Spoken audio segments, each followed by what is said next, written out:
Ang kwentong ito ay hango sa totoong buhay. Mula ito sa isa nating kabayan na itago na lamang natin sa pangalang Ruben. Taong 2001, Pampanga. Magmula nang mamatay ang mga magulang sa isang trahedya, nagbago ang ugali ni Ruben. Mula sa pagiging mabait at masunuring bata, lumaking barumbado na walang pinipili. Kahit pulis ay hahamunin. Ilang beses nang naglabas-masok sa kulungan. Mabuti na lamang, nariyan ang Chewy na handang magbenta ng ari-arian pang piyansa. Subalit humantong sa punto na naubos ang pasensya. Naturingan ako mayaman noon, Ruben. Pero dahil sa ugali mong... Ay naku, wala nang natira sa akin. Isang kulong mo pa, masasanla ko na yung bahay na to eh. Sa kalsada na ako matutulog. Hindi ba pwedeng umiwas ka naman sa gulo kahit ilang beses lang? Ang kapal na ng mukha ko. Pinaglalaban kita sa mga taong nagsasalita ng masama laban sa'yo. Kahit ikaw naman tong may mali. Diyos ko, patawarin ako ng mga magulang mo. Parang mapapalayas kita kapag hindi ka pa nagbago. Wika ni Tio Ricardo kay Ruben. Wala namang nag-utos sa'yo na piyansahan mo ako. Nakikialam ka pa kasi. Anong sabi mo? Hoy Ruben, kadugo kita. Anak ka ng kapatid ko, pamangkin kita. Malamang makikialam ako. Nagpiyansa ako hindi lang para makalabas ka, kundi para matahimik ang mga tao na ginagawa kang pulutan sa araw-araw. Mga tsismosa dyan sa labas, ikaw ang pinag-uusapan.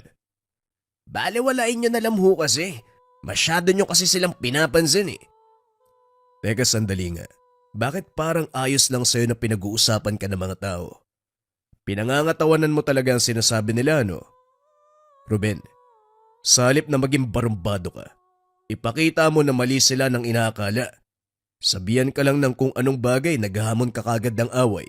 Nadala mo ang ugali niyan mula noon hanggang ngayon. Palala ka ng palala.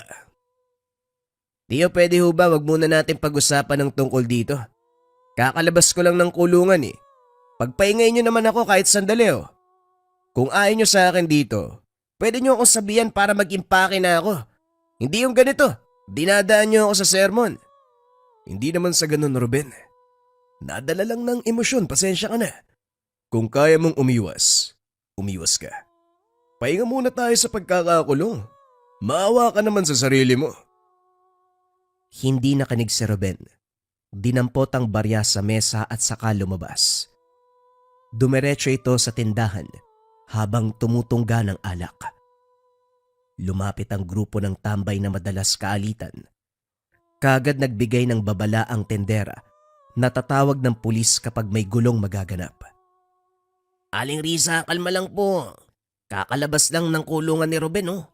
Sigurado ako magpapakumbaba na siya ngayon. Ayaw niyang bumalik sa selda, no?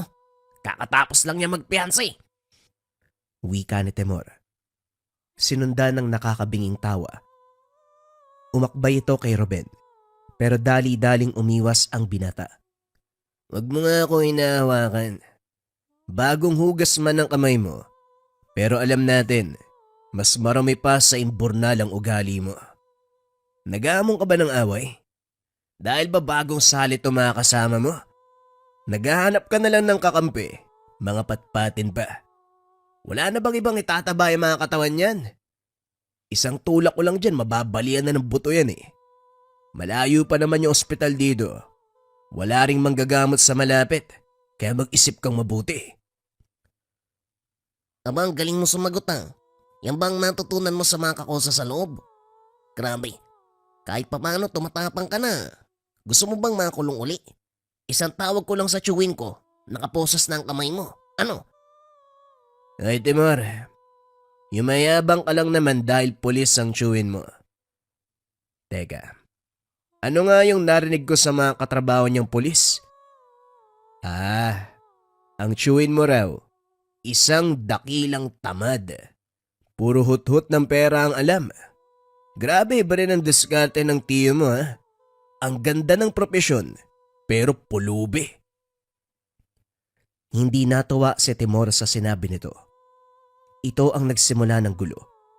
Nauna pa sa pagsuntok. Gumante si Ruben. Siniguradong mababasag ang muka. Nagtagumpay naman siya. Sumugod ang mga alipores nito upang igante si Timor. Pero dahil hindi sanay sa pakikipaglaban, tumabi lang ang mga ito sa kanya. Bago pa magdatingan ang mga tanod, kinaladkad ni Tio Ricardo ang pamangkin. Hindi na ako natutuwa sa iyo, Ruben. Kakalabas mo pa lang ng kulungan, may bagong gulo ka na naman. Ano ba? Hindi ba kayang pigilan ang init ng ulo? Yung mga kamao mo, hindi ba pwedeng matikom yan? Hindi ba pwedeng wag ka munang manuntok?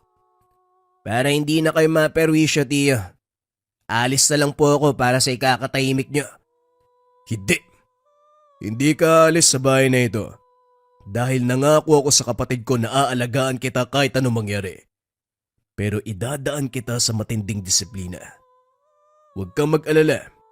Magagamit mo pa rin ang lakas mo. Lalong-lalo na ang bigat ng kamao. Lalo na din yung pagkamainitin ng ulo. Hindi mo mapigilan. Pues, gamitin natin sa makabuluhang paraan. Napakunot ang noo ni Ruben. Nasanda ng tingin ng tiyuhin na nagmamadaling lumabas. Sumakay ito ng tricycle. Pinaharurot patungo sa kung saan. Dahil naintriga sa sinabi nito, matyaga niyang inantay ang pagbabalik. 10 oras nang maalimpungatan sa ingay ng tricycle. Kakarating lang ni Tio Ricardo.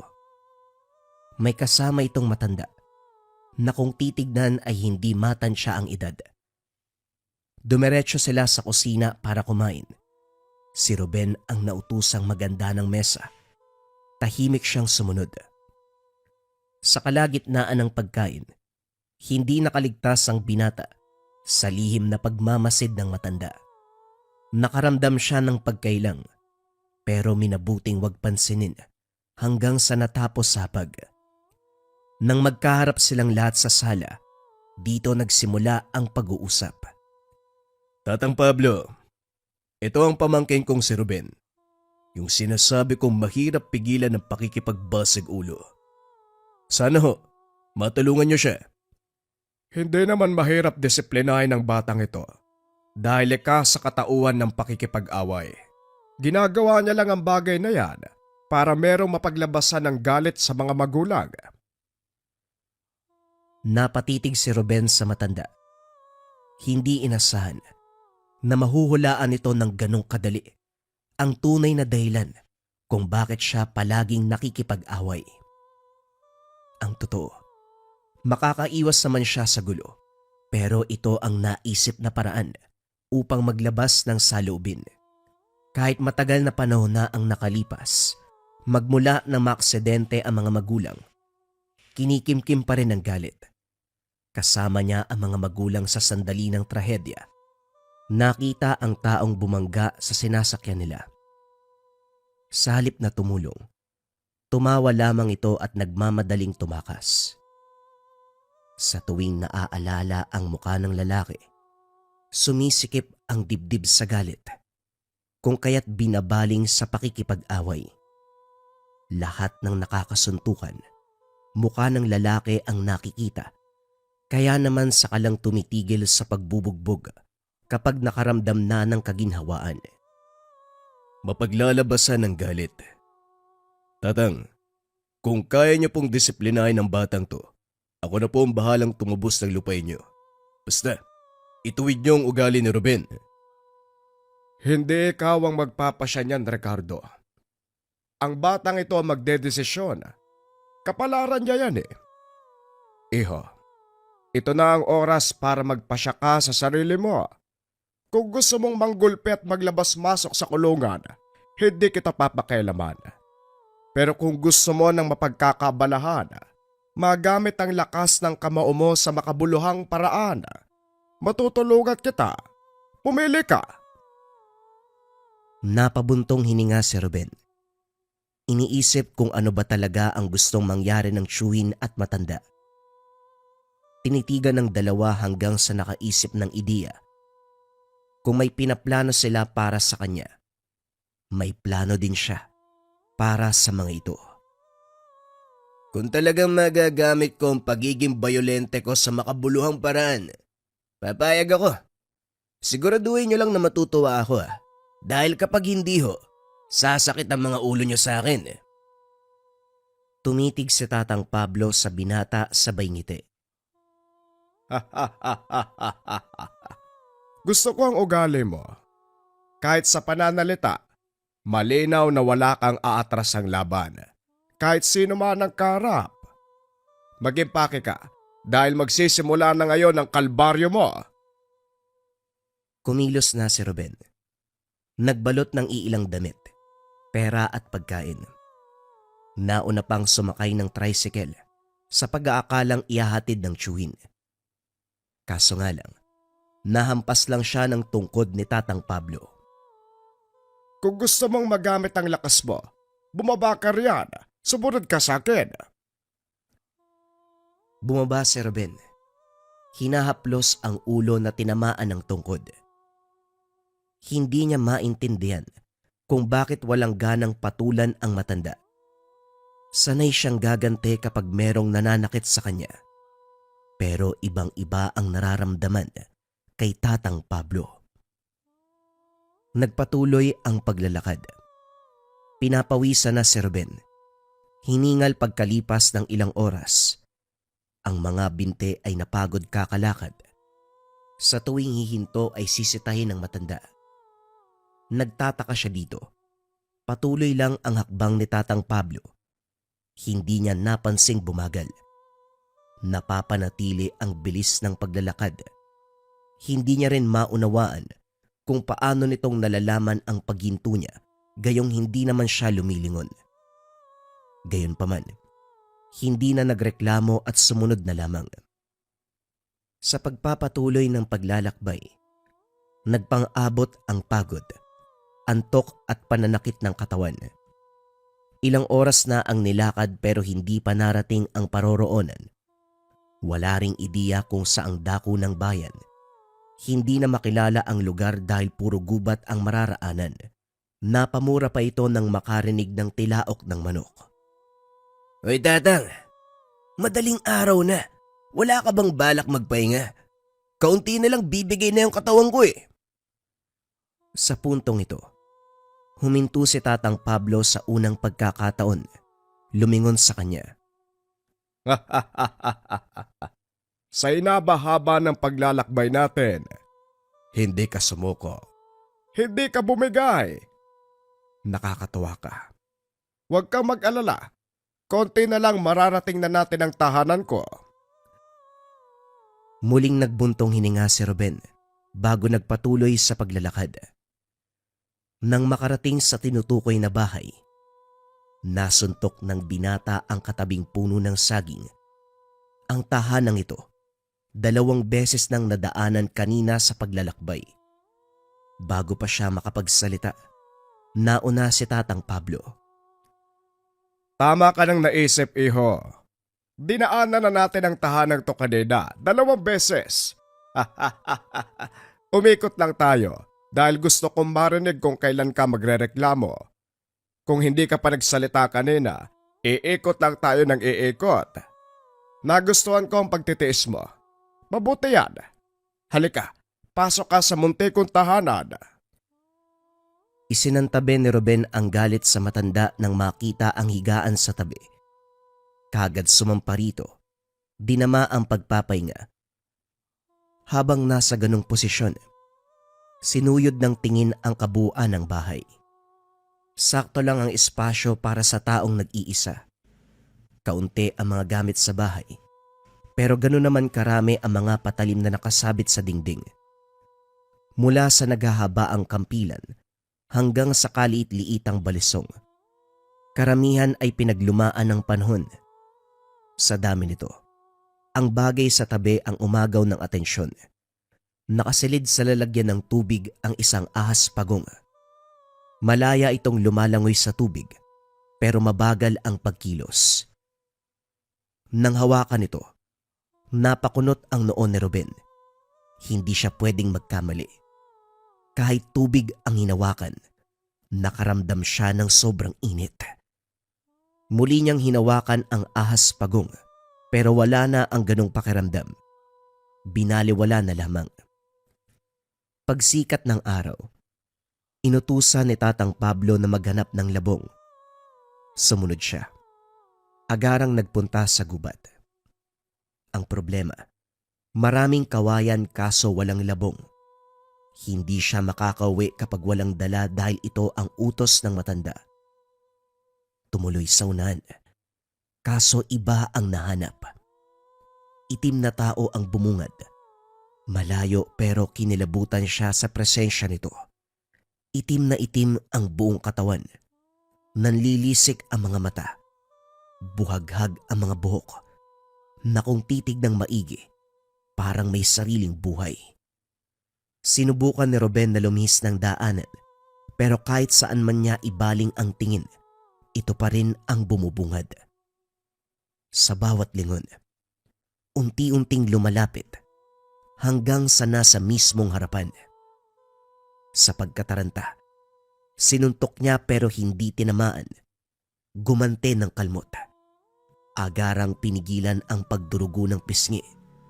Dahil dito nasagad ang pasensya ng binata. Hindi ko alam kung anong klaseng halimaw ka. Pero dahil inunahan mo ko, sinugatan mo pa. Lagot ka sa akin ngayon. Magdasal ka na lang na hindi kita mapatay. Kung merong makikinig na Diyos sa'yo, mukha kang demonyo eh. Humakbang si Ruben. Buong lakas na nagpakawala ng suntok. Pero dumiretso lang siya sa lupa. Biglang naglaho ang nilalang. Maririnig pa ang hagik-gik nito. Hinabol kaso natigilan. Hindi sigurado kung naduduling siya o talagang dalawa na ang halimaw. Gayunpaman, parehong umatake ang mga ito. Tumilapon ng binata pero hindi sumuko. Suntok ng suntok, kaso hangin lang ang tinatamaan. Masyadong malikse ang mga nilalang. Kung gaano ito kabilis makailag, ay siya namang binagal niya kung kaya't sa bawat kalmot, direktang tumatama sa kanya. Hindi naglaon ay bumagsak siya. Nakatitig sa kalangitan. Inakalang magiging katapusan ng buhay, pero biglang nawala ang mga ito. Bumalik siya sa tahanan ni Tatang Pablo, paika-ika, habang nakahawak sa sugatang tiyan.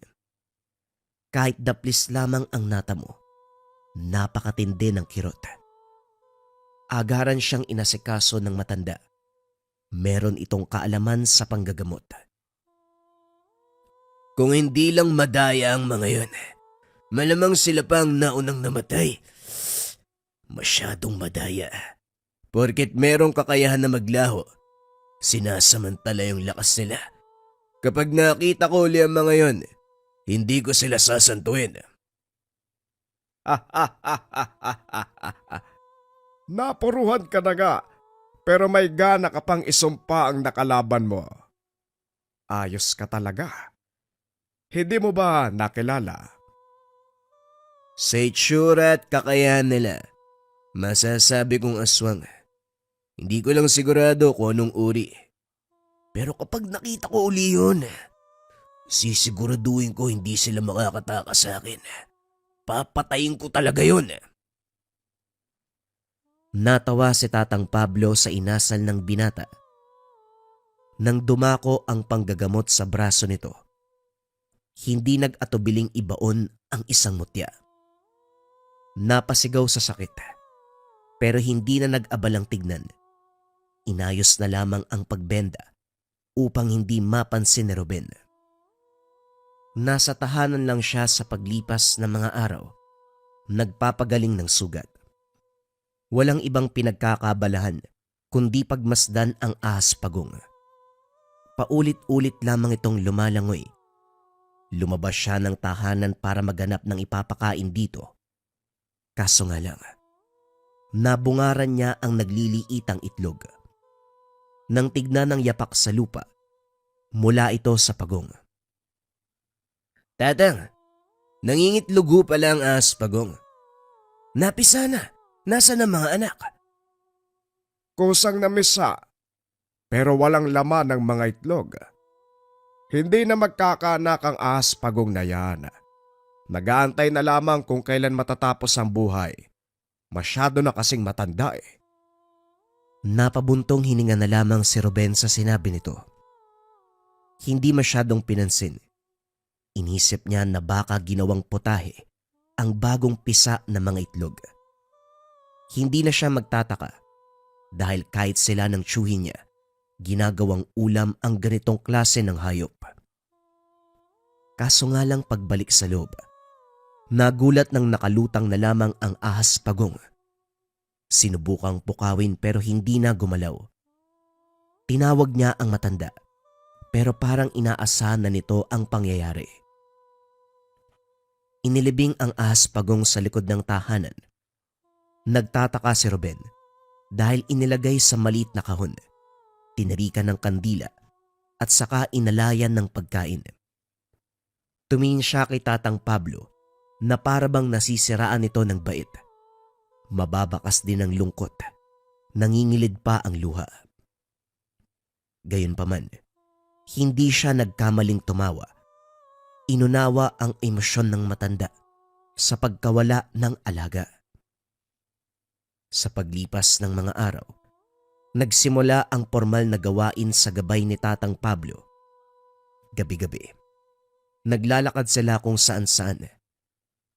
Napapansin niya na sa tuwing may magpaparamdam na nilalang, nawawala ang matanda, katulad ngayon. Duwag ka rin pala, Tatang Pablo eh.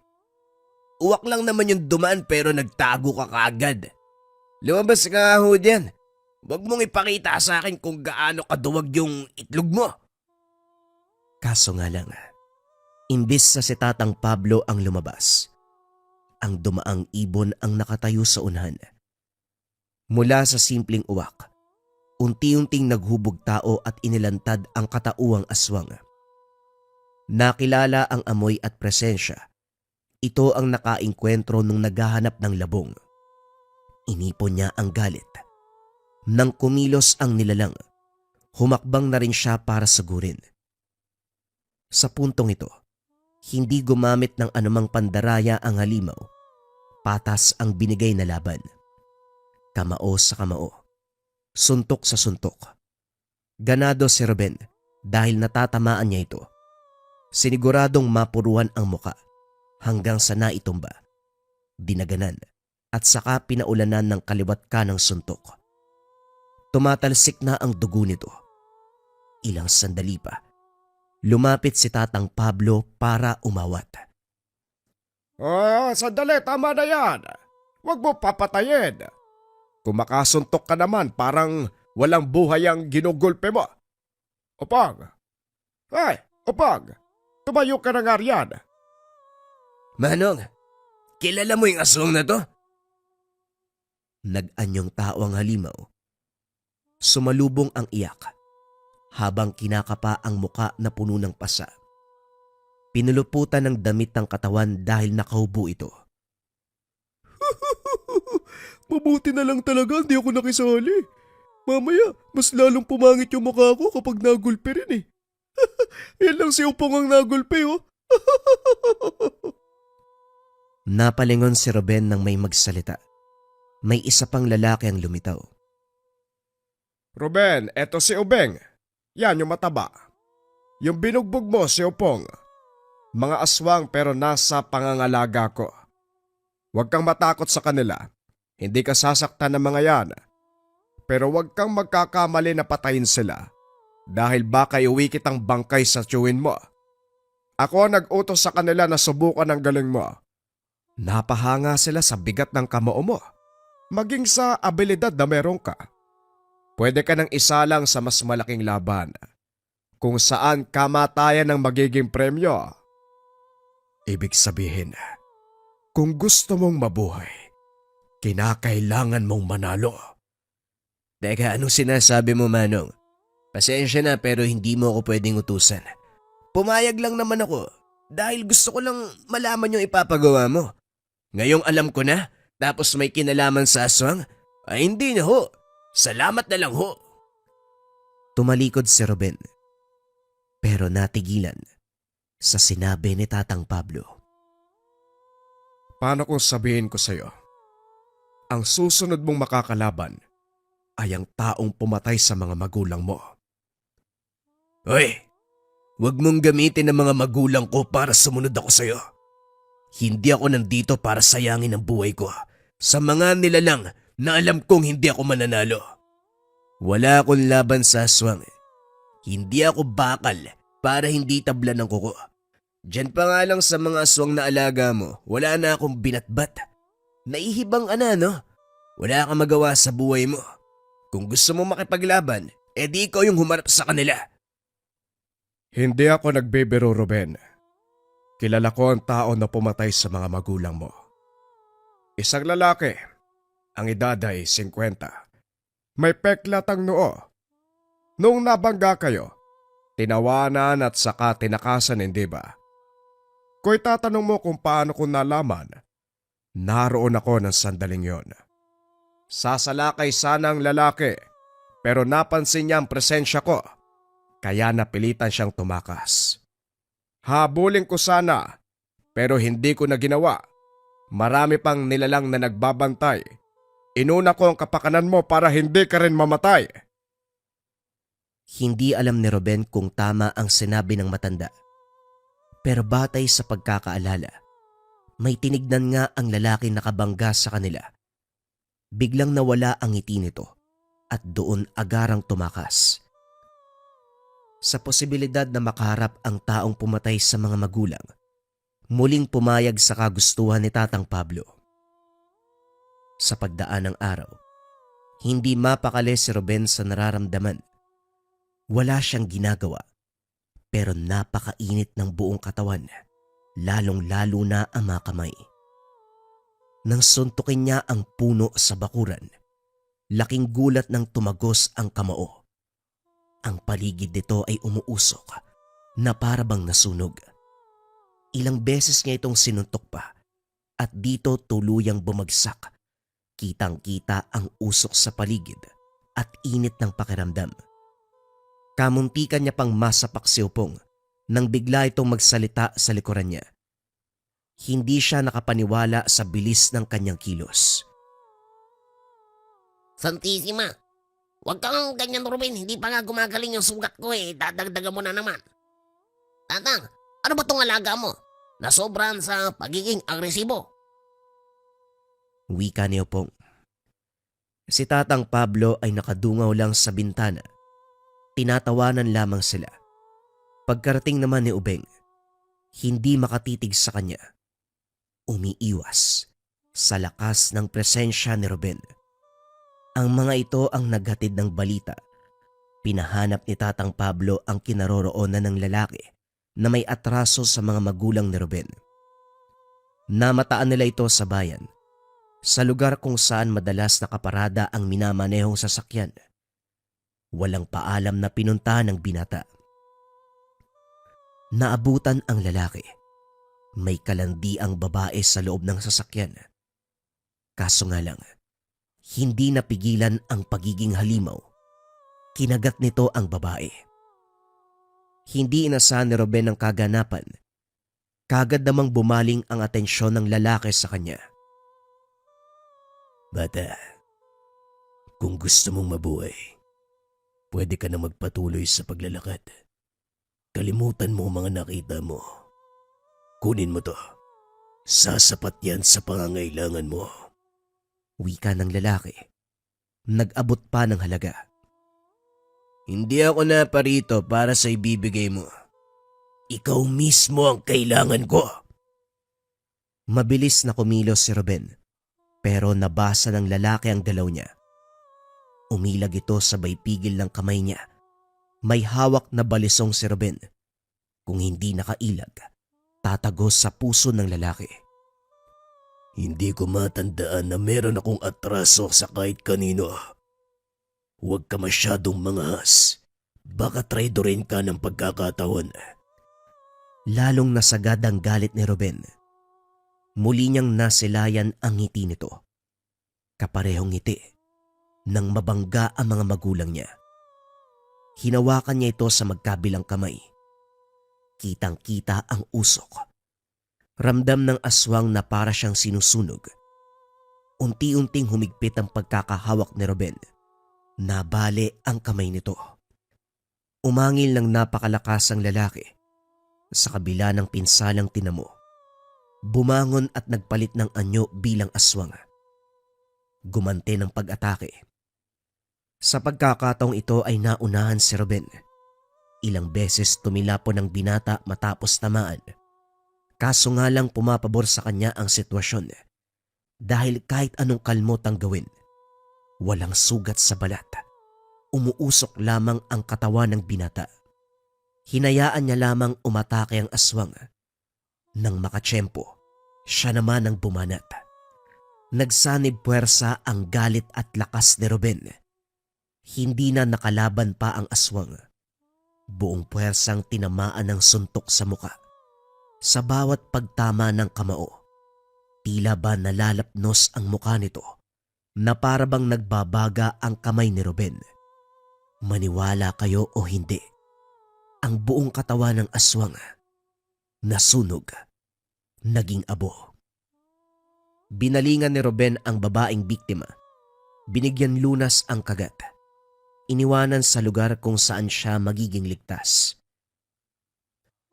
Pagbalik ng tahanan, sumalubong si Tatang Pablo. Wala itong sinabi. Nakatingin lang sa kanya. Pumasok siya at naupo sa tabi. Pagkalipas ng ilang sandali, nagsalita na ang matanda. Sesermonan sana kita Kasi bigla kang sumugot, hindi ka nagpapaalam. Pero nang malaman ko, naligpit mong mabuti. Wala nang punto para pagsabihan pa kita. Gumagana na sa'yo ang mutya. Ramdam ko ang puwersa at init. Pwede ka nang bumalik sa inyo, Ruben. Sana baunin mo ang lahat ng natutunan mo dito. Gamitin ang lakas na meron ka sa makabuluhang bagay. Ikaw ang magpapasya kung paano mo ito gagamitin.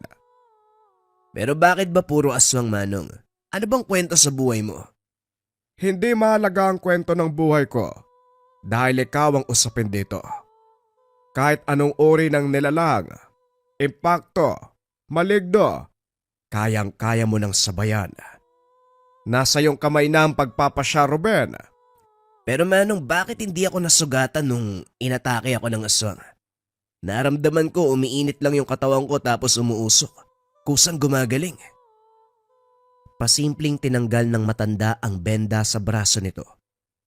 Dinama ni Ruben ang bahagi kung saan may maliit na bukol. Nakapa niya ang nilagay ng matanda. Iba ang binigay ng panahon sa napag-usapan namin ng tiyuhin mo. Hahasain lang sana kita sa pakikipaglaban. Bibigyan ng disiplina na gamitin ang lakas sa tamang paraan. Katuwaan lang na ang kalaban mo ay si Opong at Ubeng. Pero sa sandaling hawakan mo yung alaga kong ahas Pagong, nagbago ang lahat. Nangitlog matapos ang matagal na panahon. Nagluwal ng mutya kung kaya't kagad kong binigay sa'yo dahil walang ibang nagmamay-ari kundi ikaw. Ikaw ang pumukaw sa munting hayop. Hindi ko ginawang palawit o kwintas. Direkta kong binaon sa katawan mo. Huwag ka mag-alala. Hindi ka naman mamamatay dyan Mas magiging malakas ka pa. May laban ka na sa kahit anong uri ng elemento. Umuwi ka na. Gamitin sa kabuluhan ang pinagkaloob na gamit sa iyo ng kalikasan. Wika ni Tatang Pablo. Hindi nakapagsalita si Ruben. Hindi nakapagpasalamat dahil hindi sanay. Tumitig lamang siya sa matanda. Alam ni Ruben, naramdam na ni Tatang Pablo kung gaano kalubos ang pagpapasalamat niya. Pagbalik sa poder ng tiyuhin, tuluyang nagbago ang ugali ni Ruben. Nang mapagtantong naiganti na ang mga magulang, tinalikuran ang pakikipagbasag ulo. Labis na natuwa si Tio Ricardo. At ang patungkol naman sa mutya na nakabaon sa kanya, Malaki ang naitulong nito lalo na sa swerte. Unti-unting nabawi ni Tio Ricardo ang mga ari-ariang sinangla para ipangpiyansa sa kanya noon. Hindi lang yun. Kapag merong nagbabalak sa kanila ng masama, nalalaman kagad ni Ruben na iiwasan pa bago mangyari. Wala namang masyadong nakalabang mga nilalang, mga tao lamang na may masamang balak. Lahat ng ito ay agarang naiiwasan dahil nagbibigay ng babala ang mutya. Kapag labis ang init na nararamdaman, nangangahulugan, mapanganib ang taong karap. Labis na tuwa at pagpapasalamat ni Tio Ricardo kay Tatang Pablo. Sino ba namang mag-aakala na ang minsang barumbado, basagulero, magbabago ang buhay nang siya ay pagkalooban ng isang uri ng mutya na nagmumula sa ahas pagong. Bagong kwento pa rin ang kasunod mga kabayan. Ito ay pumapatungkol sa kapitbahay na mambabarang. Simulan na ang storya. Ang kwentong ito ay hango sa totoong buhay. Mula ito sa isa nating kabayan na itago na lamang natin sa pangalang Pablo. Taong 1984. Antique. Sa liblib na bahagi na lugar, nakatayo ang tahanan ni Pablo na pumapagitna sa dalawang tahanan. Ang problema, mambabarang ang nakatira. Ilang ulit niya nang nakita na nagbatuhan ng sumpa ang mga ito. Sa tuwing mangyayari, natatakot para sa sarili na baka madamay. Mabuti namang kausap ang mga ito. Kaso nga lang kapag ang magkaaway na ang magkarap, hindi mapigilang magsumpaan. Kapag ganito, nagmamadali sa pag-alis si Pablo para makaiwas. Sa kabutiang palad, magmula noon hanggang sa ngayon, hindi pa naman siya nadadamay. Bagay na labis pinagpapasalamat sa may kapal. Matagal nang gustong umalis sa lugar dahil sa banta ng mga ito. Ang kaso nga lang wala siyang malilipatan. Ang lupang tinitirhan ay ang tanging yaman na iniwan ng mga magulang. Wala siyang kilalang kaanak sa lugar. Isa pa, walang sapat na salapi para tustusan ang gastusin kung sakaling luluwas. Pakikigapas lamang ang pinagkakakitaan, nakakarampot ang kita. Minsan na rin siyang naging utusan ng mambabarang. Si Manang ay nagpapatayo ng bahay. Siya rin ang nagpapastol ng mga alagang kambing. Si Manang Josepa naman ay nagpapaigib ng tubig, nagpapawalis sa bakuran at iba pang gawaing bahay. Naging maingat sa pagdikit sa mga ito, sa ideyang maging sanhi pa ng pag-aaway. Paminsan na kasing nagkasabay ang utos ng dalawa. Nalilito kung sino ang uunahin katulad ngayon. Kung si Manang Josepa ba o si Manang Elsa. Habang nagbobomba sa poso, sinaulo ang isa pang utos. Pagkatapos mapuno ang mga tapayan ng tubig, tinakbo ang daan patungo sa tindahan. May kalayuan, kaya labis ang pagmamadali dahil mainipin ang nag-utos. Si Manang Josepa. Nakabalik naman siya bago ito mainis. Sunod na ginawa ay ang pagwawalis sa bakuran. May pinutol na kahoy sa malapit. Nalinis na rin ang nagkalat na sanga. Hindi pa tapos nang tawagin naman ni Manang Elsa. Pablo, pakikatay ng manok. Yung nasa kulungan na ilang araw nang sinisipon. Nangihina na kasi. Wala na akong maiulam, kaya yun na lamang. Wika ni Manang Elsa. Hoy babae, kita mong may inuutos pa ako dyan, sasapaw ka. Ang kapal na mukha mo. Baka gusto mong magkaroon ng manok yung bituka mo. Wika ni Manang Josepa. Nakasilip sa bintana. Aba, may sinabi ba ako ngayong kagad? Hoy matanda, pakilinisan ng tenga para maayos ang pandinig mo. Ano uli ang sinabi mo? Magkakaroon ng manok ang bituka ko. Ako pa ang hinamon mo. Gayo ikaw naman ang kamunti ka mamatay nung nakaraan. Tugon ni Manang Elsa. Hoy babaeng tinubuan ng ugatang muka. Hindi pa kita pinapakitaan ng aking pinakamalakas. Kapag ako nasagad, pwede kitang patayin ngayon din. Ano, gusto mong pakitaan kita? Hoy babaeng mukhang puwet ng manok. Huwag mo kong hinahamon. Sige, ilabas mo ang pinakalakas mo na magkaalaman tayo. Teka naman po, sandali mga manang, kalma lang. Kung magsigawan kayo parang nasa sabungan, kalma. Gagawin ko ang lahat ng utos nyo, basta huwag kayo mag-away. Magkakasubukan at magkakasakitan na naman kayo eh. Tapos ano, ilang araw na naman kayo magbumukmok sa loob ng tahanan nyo kasi pareho kayo naagrabyado. Kayo-kayo lang ang nagbibigay ng problema sa isa't isa. Natahimik ang matatanda. Naunang tumalikod si Manang Elsa. Si Manang Josefa naman, walang imik na bumaling sa naudlot na gawain. Si Pablo ay binilisan na ang trabaho para matapos at makausad sa iba pang gawain. Nang makapagpaalam kinatok ang kabilang bahay, masama pa rin ang loob ni Manang Elsa sa nangyaring sagutan. Gayunpaman, maayos itong nag-utos. 2 manok ang kinatay. Siya na rin ang nag-ihaw sa ibang parte. Pagkatapos ito, pinabaunan ng putahe sabay abot ng suhol. Kakarampot na barya lamang. Nakapagpahinga na rin si Pablo matapos ang mahabang oras ng trabaho. Kahit papano, minabuti niyang magawa lahat ng utos ng matatanda. Natatakot na humindi dahil baka biglang tamaan ng barang. Pagsapit ng hapon nagtungo ng taniman para manghuha ng gulay.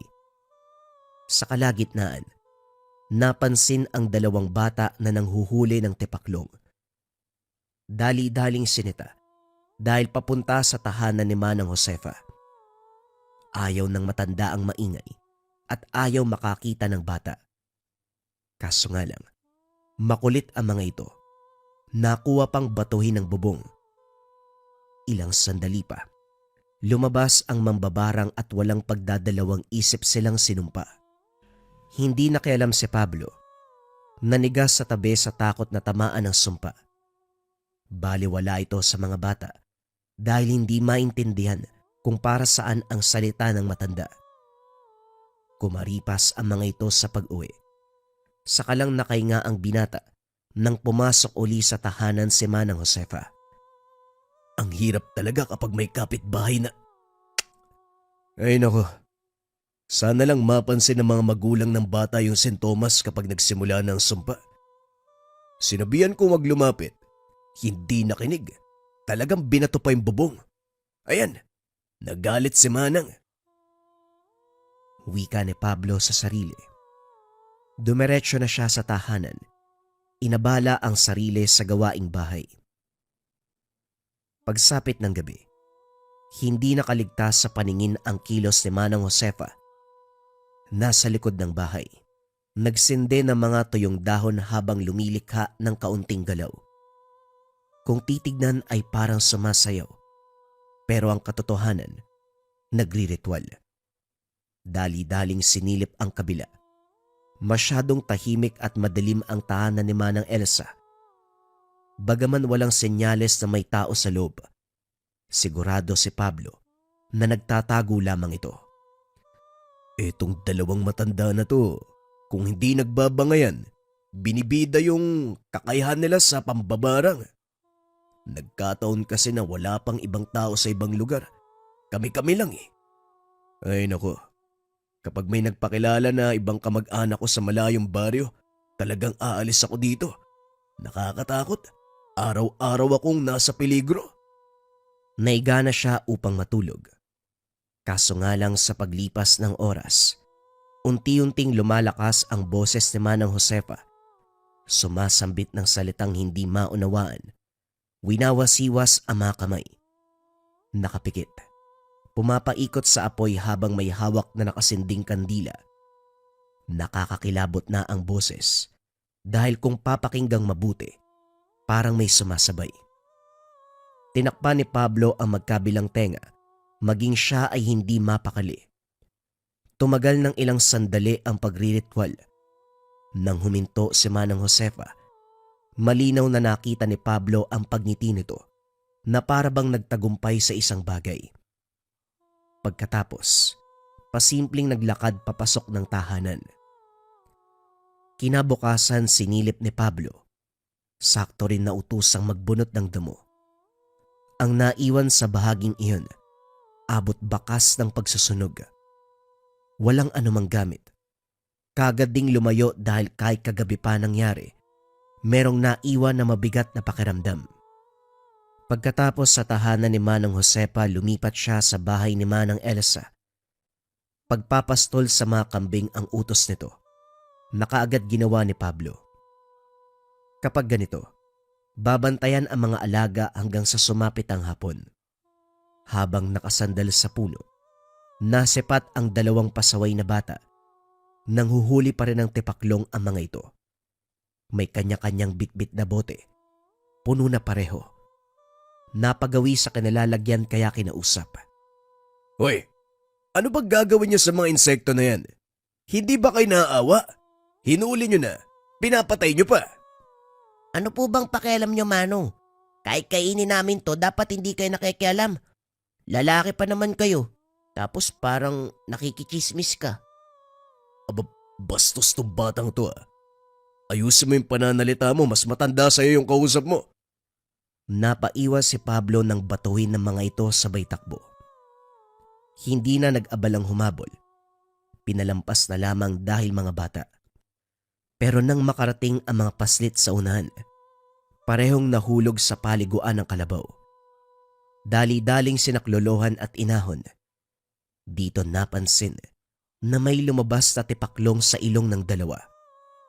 Kinuha pero sinundan ng sinundan. Kagad sumagi sa isipan ang sumpa ni Manang Josefa ng nakaraan. Hinatid ang mga bata sa kani-kanilang tahanan. Sinabi sa mga magulang ang nangyari. Ang problema, hindi magawang sabihin ang tungkol sa barang. Natatakot si Pablo na baka malaman ni Manang Josefa at siya pa ang malagot. Dahil dito, kagad nagpaalam. Nakukonsensya habang naglalakad pauwi. Gustong isalba ang buhay ng mga bata, kaso natatakot para sa sarili. Napabuntong hininga na lang din nang maabutan sina Manang Josefa at Manang Elsa. Nagbabangayan na naman. Nagbabatuhan ng mga bagay. Umabot sa kanyang bakuran ang basag na tapayan, tsinelas, balde at kung ano-ano pa. Inantay kung kailan matatapos bago nakapasok ng bahay. Sa puntong ito, hindi inisip ang bagong pag-aaway ng 2 matatanda, kundi ang posibleng kahinatnan ng mga bata. Palakad-lakad, hindi na mapalagay. Umayos din ang kumatok si Manang Josefa. Inutusan siyang maglibing ng bagay na nakabalot ng tela. Maigpit ang bili na wag bubuksan kung ayaw mapahamak. Ito rin ang pumili kung saan lugar maghuhukay. Kinutuban si Pablo dahil malapit sa tahanan ng mga paslit ang lugar kung saan ito ililibing. Natutuksong buksan ang balot para alamin ang laman. Kaso nangingibabaw ang takot. Nilunok na lamang ang konsensya. Nagmamadali. Agarang bumalik ng bahay. Nang mga sumunod na araw sinadya ni Pablo na mapadaan sa lugar, nakikita pa naman ang mga bata. Naglalaro, pero mahahalata ang panghihina. Tangka sana itong lalapitan, kaso nga lang nasipat si Manang Josefa sa hindi kalayuan. Bumibili ito sa tindahan, nagtago ang binata para hindi makita. Hindi nakausap ang mga bata. Umiwas na lamang si Pablo dahil parang alam na mambabarang ang balak niya. Hindi siya nagkamali dahil pagbalik ng bahay, bumungad sa pintuan si Manang Josefa. Pablo, pinabalak mo bang kalabanin ng sumpa ng barang? Iha, ako na mismo magsasabi sa iyo. Huwag mo nang ituloy. Dahil ikaw pa ang mauunang mamatay kaysa sa mga batang yon. Bagamat maayos siyang kinausap ng matanda, Hindi maiwasang manlamig ni Pablo. Napahugot ng hininga. Sabay yuko. Manong Josepa, hindi po ba pwedeng patawarin na lang yung mga bata? Pasaway naman kasi talaga yung mga yun eh. Sigurado kapag lumaki pa yung mga yun, madidisiplina yung mga magulang nila. Naglakas ng loob si Pablo na magsalita sa kabila ng takot na nararamdaman. Patawarin. Hindi porket mga bata, hahayaan na ang maling gawain. Iha, wala sa edad ng pagpaparusa. May muwang man o wala, dapat pa rin makatanggap ng parusa. Hindi sumagot si Pablo. Tumango na lamang para hindi na humaba ang usapan. Humingi ng tawad sa nagawa. Gayunpaman patuloy na nakukonsensya. Labis ang pag-aalala para sa mga bata. Sa paglipas ng mga araw, nabalitaan na lamang ni Pablo na nakaburol na ang mga bata. Batay sa kwento ng mga magulang, barang ang daylan, tipaklong ang lumalabas sa katawan. Ang kaso hindi napasuri sa albularyo ang katawan dahil kagad dinala sa morgue. Wala silang ideya kung ano ang gagawin. Napakamot na lang sa ulo si Pablo. Nalilito. Alam ng mga magulang na barang ang daylan, pero hindi man lang naisip na ilapit muna sa albularyo. Sa ganung paraan sana, makakausap ang mambabarang at maaaring magawa ng hakbang. Dahil sa kaganapan, dagdag kargahin ng konsensya ni Pablo ang sinapit ng mga bata. Hindi siya makatulog, hindi makagalaw ng maayos. Binabagabag, inuusig ng konsensya. Nang hindi na makayanan ang pakiramdam, naisipang magpakalayo-layo muna. Walang ideya kung saan pupunta, kaya sa bayan na lamang nagtungo. Ilang oras lang din siyang naroon dahil nakasalubong si Manang Elsa. Namimili ito at siya ang inutusang magbuhat. Sa huli bumalik lang din sa tahanan. Sa puntong ito naging abala sa utos. Pinapunta sa gubat para manguha ng lubigan. Nagtataka si Pablo dahil kung tutuusin kontra sa kulam at barang ang halamang ito. Gayunpaman, minabuting sumunod kaysa malagot. Pagbalik sa lugar, balak sanang manood ni Pablo kung ano ang gagawin ni Manang Elsa. Kaso nga lang pinaalis siya nito. Nakiusap pa siya upang manatili para masaksiyan, pero mahigpit ang pagtaboy. Walang imik siyang umalis. Nakahanda na sana ang mga gamit sa barang, katulad ng mga insektong nakasilid sa garapon. Habang nagpapatuka ng manok, napansin ni Pablo ang kalampagan sa tahanan ni Manang Josefa. Dapit hapon pa lang pero nagsimula na ang laban sa pagitan ng mambabarang. Dali-daling pumasok ng bahay ang binata dahil sa mismong bakuran dumaan ang iba't ibang insekto. May bubuyog, may alakdan, at kung ano-ano pang nagtataglay ng sumpat kamandag. Iba't ibang ingay din ang maririnig mula sa magkabilang bahay. Sigawan, hiyawan, daing. Si Pablo naman na nakikinig ay panayang dasal na huwag siyang tamaan ng sumpa. Matagal natapos ang kaganapan. Dapit hapon nagsimula. Natigil ng 10 oras. Saka lang nakapagpahinga ang binata nang parehong tumahimik ang magkabilang bahay. Kinabukasan, maagang naglinis si Pablo. Nakaugalian nito pagkatapos ng sumpaan ng 2 mambabarang. Sinabuyan ng tubig na merong asin ang palibot ng bahay. Lalong-lalo na ang bakuran na dinaanan ng mga sugong insekto. Ngayong maluwag na nakahinga dahil kapag ganito ang sitwasyon, tahimik ang matatandang mambabarang. Magpapagaling ang mga ito matapos ang batuan ng sumpa. Sana lang abutin ng ilang linggo yung pagpapagaling nyo. Para kahit papano, mahaba yung pahinga ko mula sa kaliwat kanan yung utos. Pagsapit ng gabi, may dumating. Nagpakilalang kapatid ng yumaong ama. Hinanap siya para sa dokumento na kailangang pirmahan. May malawak na lupain ang mga magulang na ngayon lang napagpasyang ibenta. Dahil nakapangalan pa sa mga magulang na matagal nang sumakabilang buhay, ang mga anak na ang pipirma. Ilang buwan na ako naghahanap sa'yo eh. Mahabang panahon na din nung huli kong nakita ang ama mo. Hindi kami magkasundo ng bunso namin. Wala talaga akong balita eh. Pero mabuti na lang nabanggit ka isang beses. Pangalan mo lang ang naaalala ko. Pinatuloy siya ni Pablo. Pinirmahan ng mga dokumento.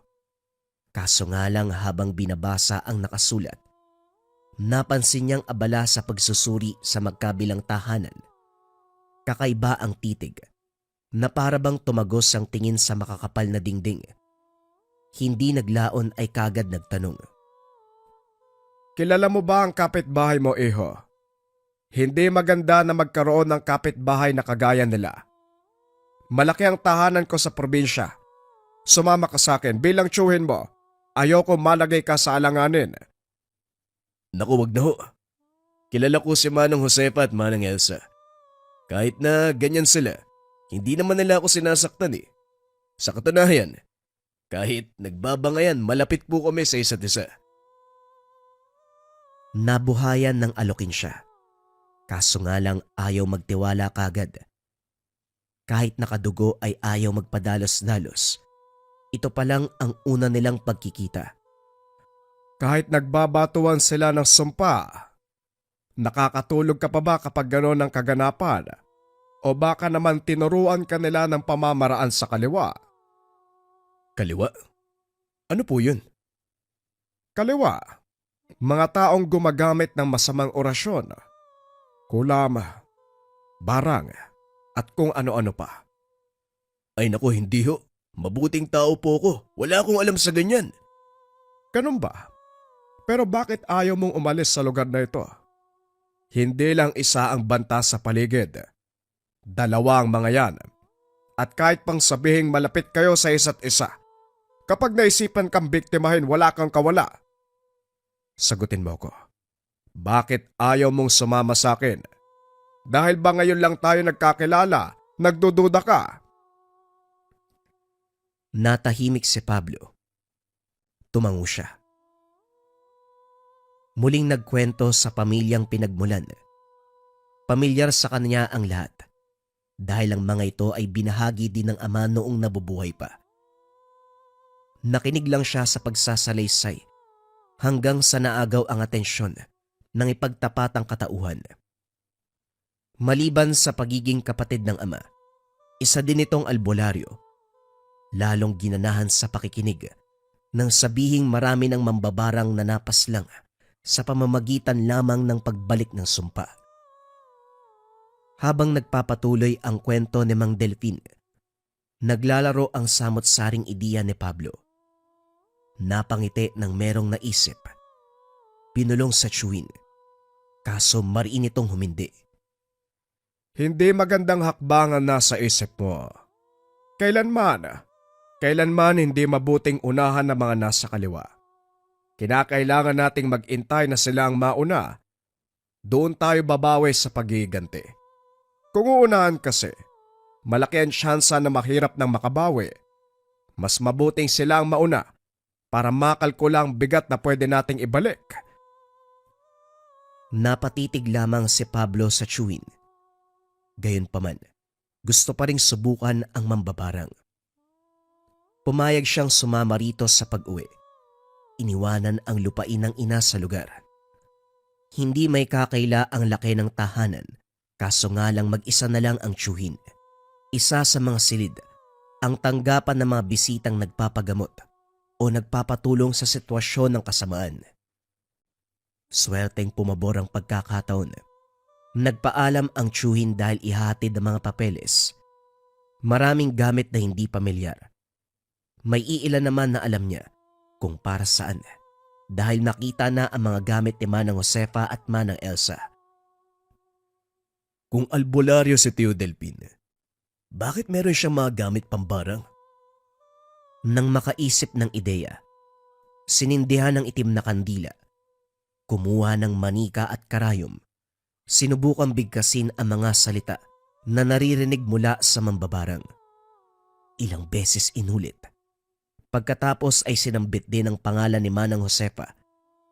Sa kanilang dalawa, ito ang pinakawalang kaluluwa. Walang sinasanto, mapabata o matanda. Malayong malayo sa ugali ni Manang Elsa na hindi nandadamay ng inosente. Nang mapagod kakatusok ng karayom at kakasambit ng mga salita na maging siya ay hindi maintindihan, tinigil na at binalik sa pinaglalagyan. Kipit balikat na lumabas ng silid. Kampanteng walang mangyayari dahil hindi naman siya mambabarang. Lumipas ang mga araw.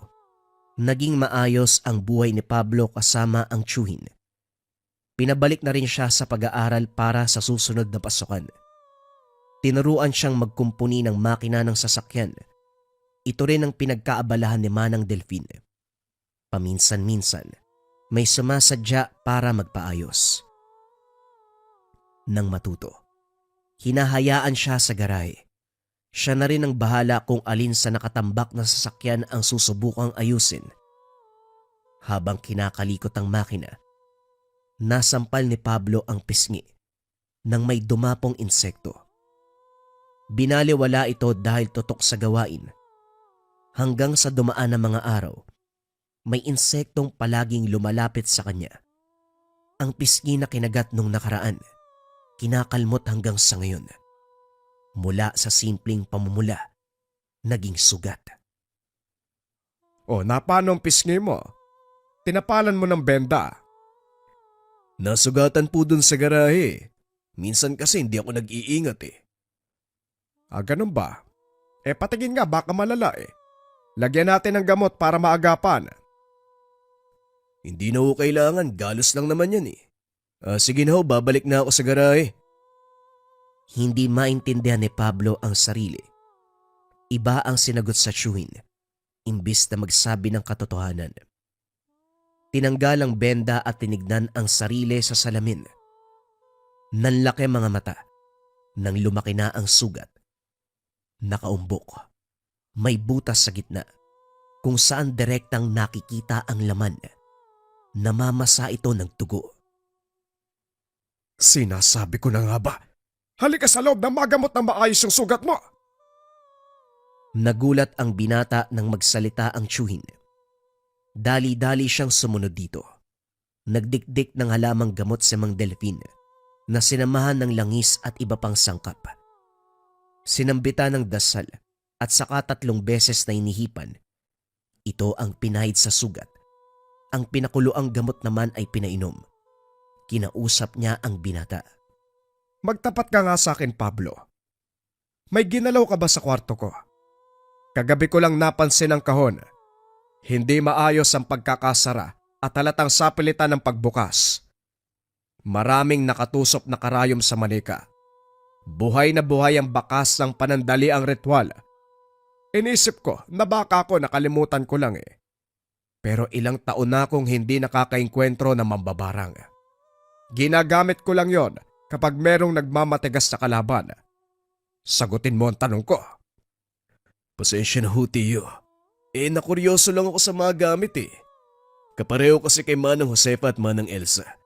At saka, hindi naman gagana yon kahit gamitin ko ah. Ano bang alam ko dun? Diyan ka nagkakamali, Pablo.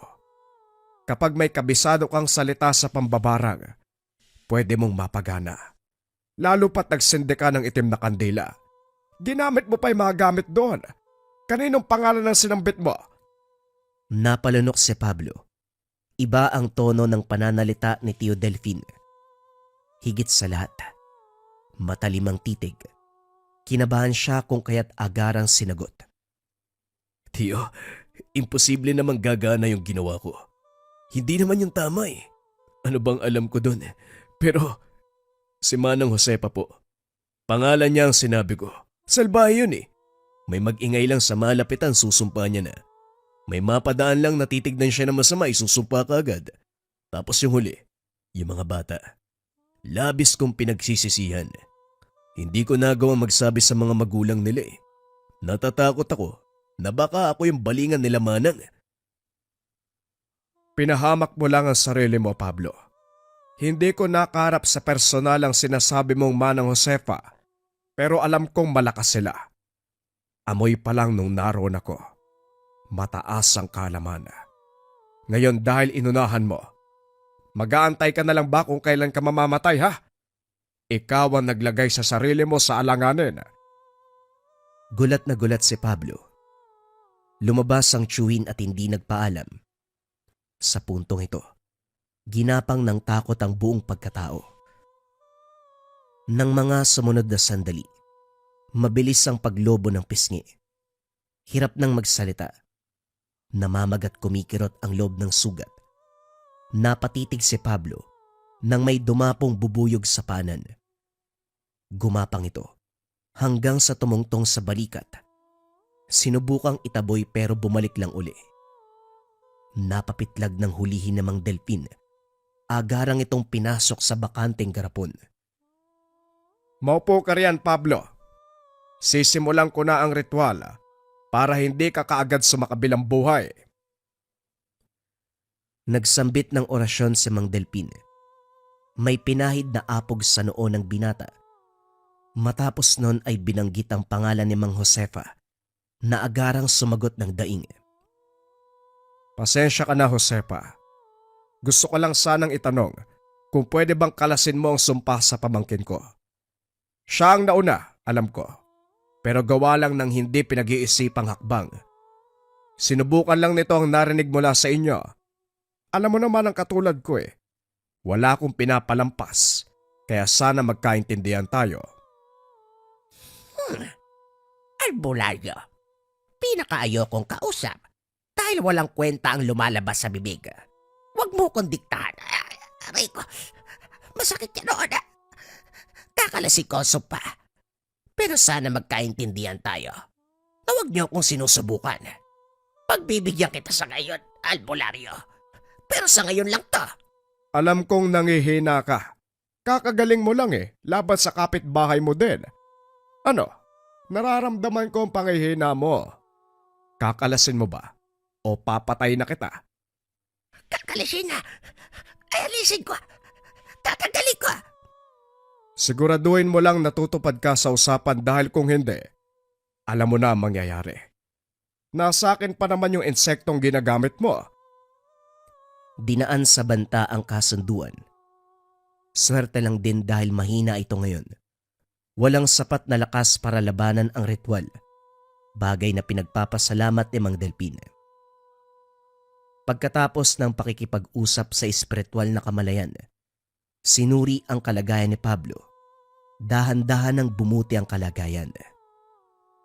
Tahimik na nakikinig si Pablo sa pangaral ng tiyuhin. Tinalakay nito ang pagkakamaling ginawa. Kalokohan lang ang naisip, kaya sinubukan ang gamit. Hindi inakalang magdudulot ng kapamakan sa sarili. Dahil sa insidenteng yun, naging aral ang kaganapan. Magtanda at huwag magpadalos-dalos. Naging maingat sa sarili. At kapag nakakarinig ng salita, madalas may sinasambit si Mang Delpin, lalo na kapag may pasyente. Pinapalabas na lamang ito sa kabilang tenga. Nadala sa nangyari, ayaw nang maulit pa ang sitwasyon. Nang minsan niyang nakalaban ang dating kapitbahay na isang malakas na mambabarang. Dapat hindi ka mabaho. Sa mga kabayan, mag-gym tayo ngayon. Outfit check!